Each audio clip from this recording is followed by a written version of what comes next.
Deer parents, তোমরা অন্তত ওদের পাশে থেকো। তোমরা অন্তত ওদের ভুল বুঝো না।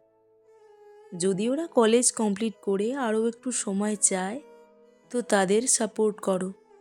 বিয়ে না করে যদি নিজের প্যাশনটাকে ফলো করতে চায় বা স্বাবলম্বী হয়ে নিজের পায়ে দাঁড়াতে চায় তো তাদের সেটুকু সময় দাও।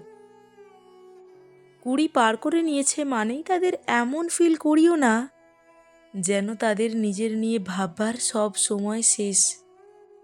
ওদের এমন হঠকারিতায় ফেলে দিও না যেখানে ওরা নিজের ভালো লাগা বা নিজের চাওয়া পাওয়াগুলো নিয়ে ভাবতে ভুলে যায়। জোর করে সেগুলো মুছে যেতে দিও না। বরং এই সমাজের সেই সব কটু মেন্টালিটির থেকে তাদের আড়াল করে রেখো যেগুলো তাদের বিভ্রান্তি এনে দিচ্ছে এগিয়ে যাওয়ার পথে। তোমরা হয়তো যেগুলো পাওনি সেগুলো অন্তত ওদের দাও। পরিবর্তিত এই সমাজের একটা পরিবর্তন আনতে তোমরাও এগিয়ে এসো। সবশেষে তোমরা অন্তত ওদের পাশে এসে দাঁড়াও।